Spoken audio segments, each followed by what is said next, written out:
Hola y Dios bendiga. En los textos bíblicos y en las doctrinas encontramos la idea de que debemos de buscar la santidad y de santificarnos y que debemos de ser santos. De hecho, en la carta de Pedro nos dice que seamos santos porque Él es santo, refiriéndose a Dios, a Jesús. Y yo quiero mostrarte que en realidad esta santidad de la que habla, si bien debemos de buscar no pecar, esta santidad de la que habla no se trata de que tú vayas a lograr en esta vida no cometer pecados. De hecho, estoy seguro de que si tú eres de las personas que ya creíste en Jesucristo y diste el paso y decidiste formar parte de la iglesia de Jesucristo, tú todavía pecas. Tú sigues cometiendo pecados. No hay nadie que se convierta al Evangelio, que se convierta a Jesucristo y que realmente deje la práctica de pecar. Por lo tanto, ser cristiano no significa que uno se convierte en una persona que no peca o en un no pecador. Esto nunca sucede, en este mundo por lo menos. De manera que no hay nadie que cumpla el requisito de ser santo por sus propios méritos. Y este es el punto. Esta santidad de la que habla no es una santidad que va a venir por tu mérito, por tu ayuno, por tu oración o por tu sacrificio. No hay forma posible de que tú puedas hacer algo que te haga santo. Nosotros en este mundo estamos en un cuerpo corruptible. No hay forma de que por los méritos nuestros lleguemos a alcanzar algún mínimo nivel de santidad. De hecho, no existen los niveles de santidad. Esta idea de niveles de santidad es también una idea que no es realista. No se puede ser medio santo, no se puede ser algo santo o un poco santo. O se es santo o no se lo es. Porque algo santo es algo que no tiene corrupción. Y si se es un poco santo, si existiera esa idea, si eso fuese posible, o si se pudiera alcanzar cierto nivel de santidad, entonces querría decir que la santidad podría coexistir con la corrupción, lo cual no tiene sentido. Es un asunto binario. O se es santo o no se lo es. 0 o 1, falso o verdadero. Entonces, nadie en este mundo alcanza santidad. No importa cuánto ayunes, no importa cuánto ores, no importa cuánto te apartes, no vas a lograr por tus méritos ningún nivel de santidad. Esto no es real. Lo que nosotros somos santos es porque Cristo es santo. Es decir, se refiere a que como Él es santo, Él entonces dice, Él declara que entonces nosotros somos santos.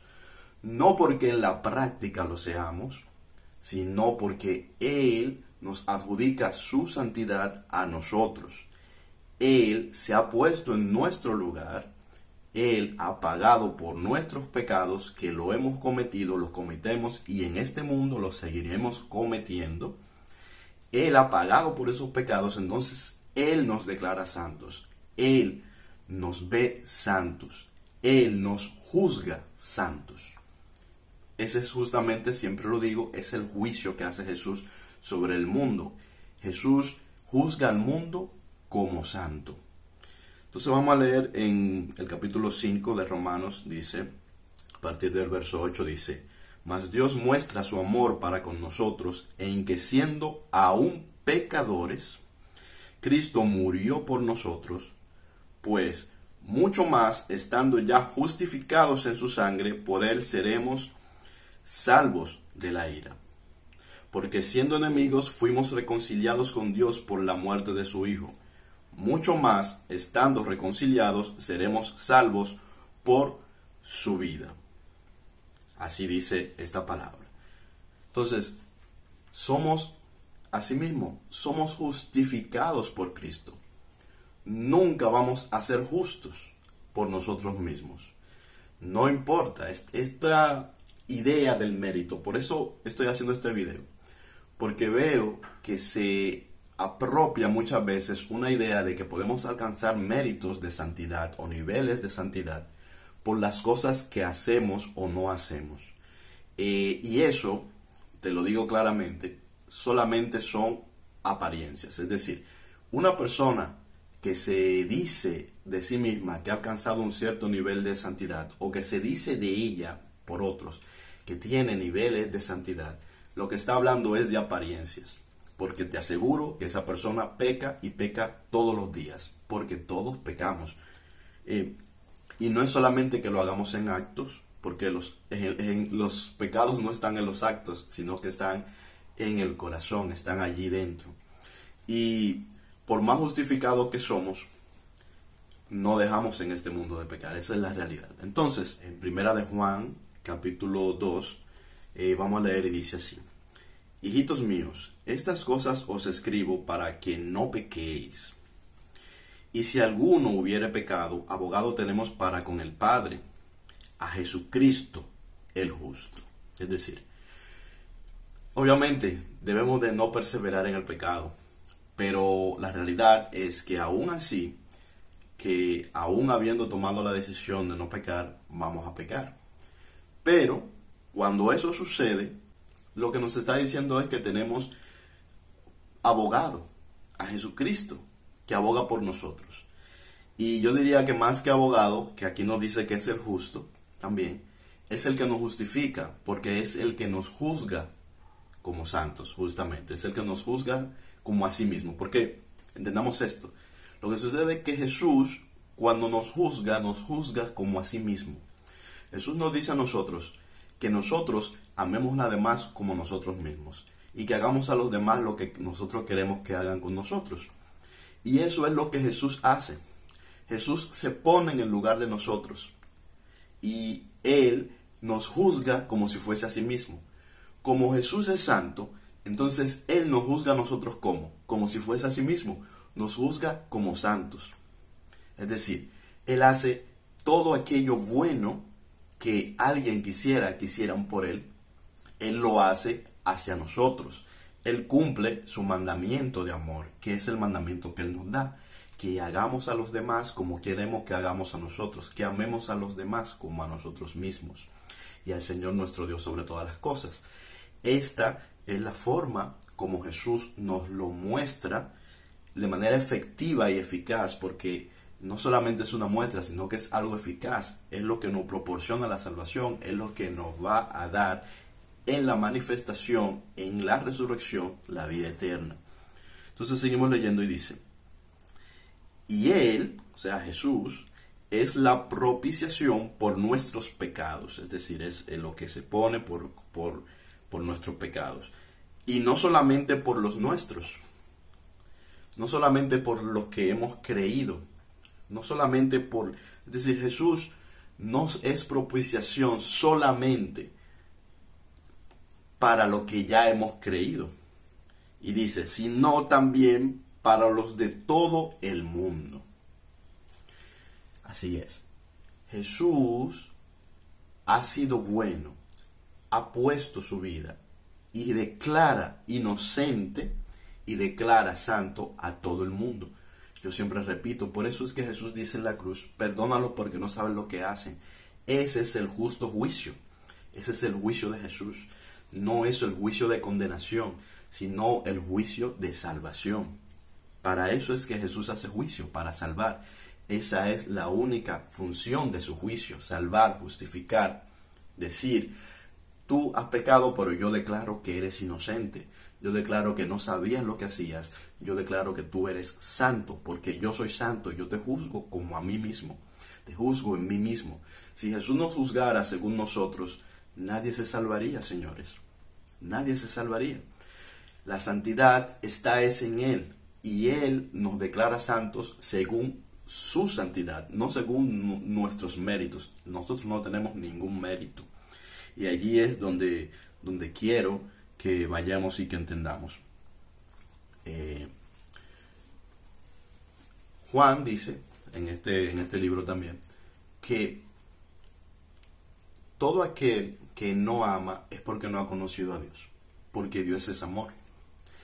Y también nos dice que el que no ama a su hermano que puede ver, ¿cómo dice que puede amar a Dios que no puede ver?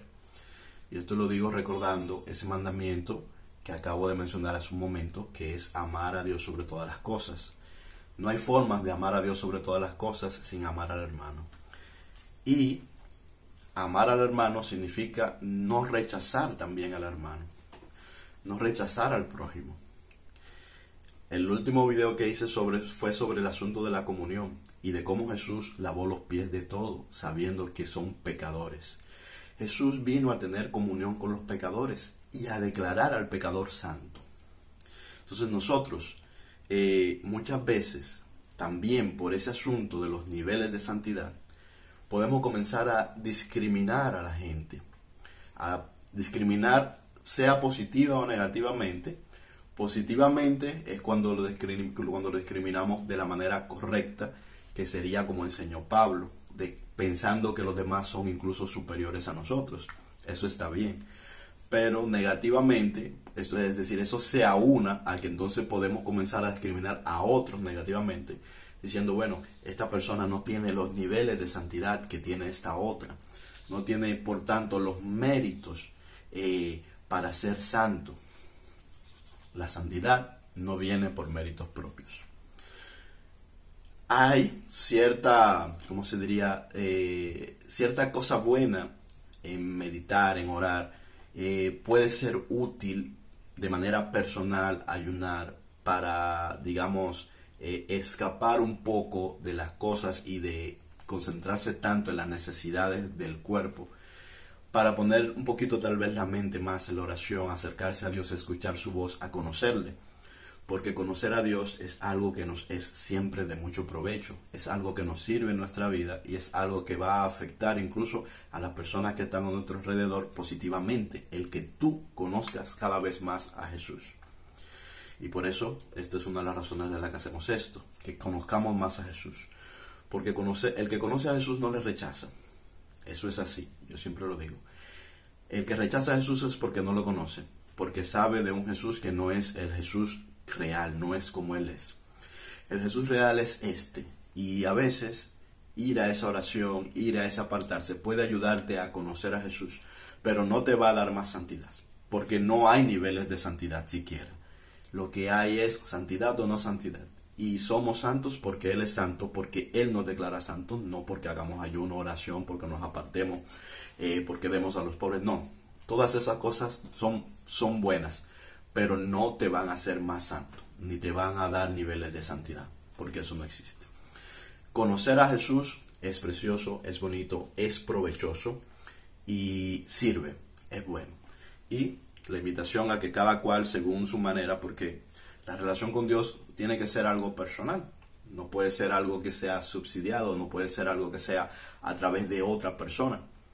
Tú no te relacionas con tu esposa a través de un tercero. Tienes que relacionarte con Dios a través de ti mismo con Él. Es decir, una relación bidireccional, tú con Dios. Es algo que conviene seguir, es algo que conviene practicar, es algo que siempre va a ser útil. Y es también maravilloso y bonito. Esa es la otra parte. Es muy bonito estar en comunión con Jesús. Jesús siempre quiere estar en comunión con nosotros. Esto es algo que ya lo hemos explicado. Nosotros nos conviene siempre también aceptar esa comunión. En realidad eso es lo que nosotros hacemos. Aceptamos la comunión con Jesús, porque Jesús siempre está buscando esa comunión con nosotros. Jesús siempre está allí a la puerta, siempre está allí a nuestro lado. Jesús es ese amigo que nunca se ofende con nosotros, sino que aunque nosotros fallamos y fallamos y fallamos, nunca nos da la espalda, nunca se pone en nuestra contra, siempre está a nuestro favor. Y tener una comunión con alguien tan bueno, con alguien que realmente sí es santo, tener una cercanía con Él, conocerle, saber de Él, escuchar su voz, es algo bonito, es algo muy agradable, es algo que nos llena de vida, porque justamente en Él reside la vida. Entonces Dios les bendiga, nos vemos en algún otro video.